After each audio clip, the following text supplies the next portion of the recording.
نحمده ونصلي على رسوله الكريم اما بعد فاعوذ بالله من الشيطان الرجيم بسم الله الرحمن الرحيم رب اشرح لي صدري ويسر لي امري واحلل عقدة من لساني يفقهوا قولي۔ آپ میں سے کون چاہتا ہے کہ اس کے 24 گھنٹے عبادت بن جائے؟ ہم سب چاہتے ہیں۔ آپ میں سے کون چاہتا ہے کہ اس کے دن اور رات کے ہر لمحے پر اس کو اجر ملے؟ الحمدللہ۔ یہ کیسے ممکن ہے؟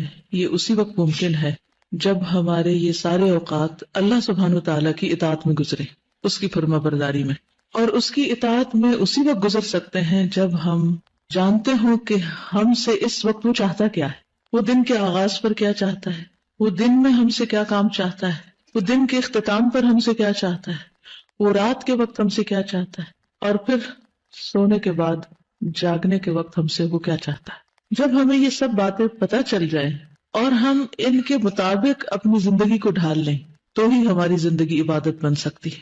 تو ہی صرف دن کے کاموں پر ہی نہیں، رات کے سونے پر بھی ہمیں اجر مل سکتا ہے۔ ہمارا رات کا سونا بھی عبادت بن سکتا ہے۔ خوش قسمت ہیں وہ لوگ جو علم حاصل کرتے ہیں اس نیت کے ساتھ کہ وہ اس پر عمل کر سکے، اور عمل اس نیت سے کرتے ہیں کہ ان کا رب ان سے راضی ہو جائے، اور وہ اپنی اس مختصر سی زندگی میں، چھوٹی سی زندگی میں جو گنی چنی ہے، اس زندگی کا ایک ایک دن یادگار دن بنا لیں۔ مومن کے لیے صرف چند دن یادگار نہیں ہوتے۔ مجھ سے اگر کبھی کوئی یہ سوال کرے کہ کوئی اپنا یادگار دن بتائیں تو مجھے حیرت ہوتی ہے کہ کس معنی میں یادگار؟ مومن کا تو ہر دن ہی یادگار ہوتا ہے، اور یادگار ہونا چاہیے۔ ہر دن ایک اسپیشل دن ہونا چاہیے، کیونکہ کسی بھی دن کی اہمیت کچھ کم نہیں، ہر دن بہت اہم ہے۔ لہٰذا اس وقت اپنی نیتوں کو خالص کرتے ہوئے سراسر صرف اللہ کی رضا کے لیے عمل کی نیت کے ساتھ اس کتاب کو پڑھیں۔ اس میں سے بہت سی معلومات ایسی ہیں جو آپ کو آلریڈی ہیں، آپ جانتے ہیں، لیکن کمی کہاں ہے؟ عمل میں۔ عمل میں کمی کی کچھ وجوہات ہوتی، اس کی ایک بڑی وجہ علم کا نہ ہونا ہے، یا پھر علم کا منظم طریقے پر نہ ہونا، یعنی علم تو ہے لیکن کسی آرگنائز شکل میں نہیں، یا پھر علم ہونا اور عمل کے وقت بھول جانا، اور پھر کبھی یاد ہوتے ہوئے محض سستی کرنا۔ تو بات ہو رہی تھی اس شوق کی، اس ذوق کی کہ ہماری ساری زندگی عبادت بن جائے، ہم ہر وقت اللہ تعالیٰ کی اطاعت میں رہیں اور ان سارے اسباب کو اپنے سے دور کر دیں جو ہمیں اس اطاعت سے دور کرتے ہیں۔ ہمیں اس کا فائدہ کیا ہوگا اگر ہماری ساری زندگی عبادت ہوگی، ہماری ساری زندگی اگر اللہ تعالیٰ کی اطاعت کے مطابق ہوگی تو اس کا فائدہ کیا ہوگا؟ آخرت میں نجات ہوگی اور ہمارا اعمال نامہ وزنی ہو جائے گا، دنیا کی زندگی بھی پرسکون ہوگی، کیونکہ جب ہم اللہ کی نافرمانی کرتے ہیں تو کبھی بھی سکون نہیں پا سکتے، اور اللہ کی اطاعت میں اطمینان ہی اطمینان ہے، سکون ہی سکون ہے، خوشی ہی خوشی۔ امام ابن تیمیہ کہتے ہیں کہ جو شخص دنیا کی جنت میں داخل نہیں ہوا وہ آخرت کی جنت میں داخل نہیں ہو سکتا، اور دنیا کی جنت میں وہی داخل ہوتا ہے جو اللہ کی اطاعت کرتا ہے اور اللہ کی نافرمانی سے بچتا ہے۔ جب تک ہم جاگ رہے ہوتے ہیں تو ہم ذکر بھی کرتے ہیں، نماز بھی پڑھتے ہیں، اچھے اچھے کام کرتے ہیں، دوسروں کی خدمت کرتے ہیں، تو ہم نیکی کے بہت سے مواقع استعمال کر رہے ہوتے ہیں، لیکن جب ہم سو جاتے ہیں تو پھر سارے مواقع ختم ہو جاتے ہیں۔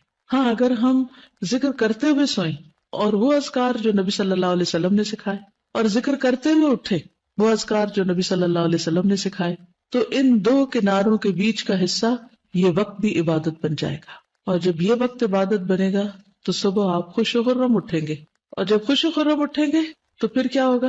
اچھے اچھے کام کریں گے، سارا دن اچھا گزرے گا۔ بظاہر دیکھنے میں معمولی سے ٹاپکس ہیں لیکن حقیقت میں بہت بڑے اجر کے حامل، اور اسی اجر کی توقع رکھتے ہوئے اپنی راتیں گزارے۔ ایک شخص اپنی راتوں کو عبادت بنا کے گزارتا ہے محض اپنی نیت کی وجہ سے، اپنے عمل کی وجہ سے، اور ایک شخص اپنی راتوں کو ضائع کر دیتا ہے لا علمی کی وجہ سے، کسی بھی طرح کی کوئی نیت نہ کرنے کی وجہ سے۔ اور کچھ لوگ راتوں کو شر اور فساد کی راتیں اور نافرمانی کا وقت بنا لیتے ہیں۔ وہ کون ہوتے ہیں کہ جو اللہ کی نافرمانی میں راتیں گزارتے ہیں؟ تو ہم کس میں آتے ہیں؟ اپنے آپ سے پوچھیں۔ اگر تو رات کو بیٹھ کر آپ غلط قسم کی چیٹس کر رہے ہیں، انٹرنیٹ پہ غلط چیزیں دیکھ رہے ہیں، فون پر فری پیکجز کی وجہ سے لغو گفتگو کر رہے ہیں یا سن رہے ہیں، تو پھر راتیں کس میں شامل ہو گئی؟ اللہ کی نافرمانی میں۔ اور اگر ہم بس دن کے تھکے ہوئے سو جاتے ہیں بغیر اللہ کا ذکر کیے اور اٹھ جاتے ہیں بغیر اللہ کو یاد کیے، تو نہ ثواب ہے نہ عذاب ہے۔ اور ایک تیسری آپشن ہے، اور وہ بہترین آپشن، کہ اللہ کی اطاعت میں سوئیں، اللہ کی یاد میں سوئیں، اور اللہ کی اطاعت میں اٹھے، اللہ کی یاد میں اٹھے۔ تو یہ تیسری طرح کی رات عبادت کی رات بن گئی. اب یہ آپ کی چوائس ہے کہ آپ کیا کرتے ہیں. ہر ایک کے اعمال نامے میں فرق اور اس کے وزن میں فرق کہاں سے آئے گا؟ اس کے عمل سے. محض وشفل تھنکنگ سے بھی نہیں کہ ہم خوش ہوتے رہیں، سنتے رہیں، جانتے رہیں اور عمل میں کچھ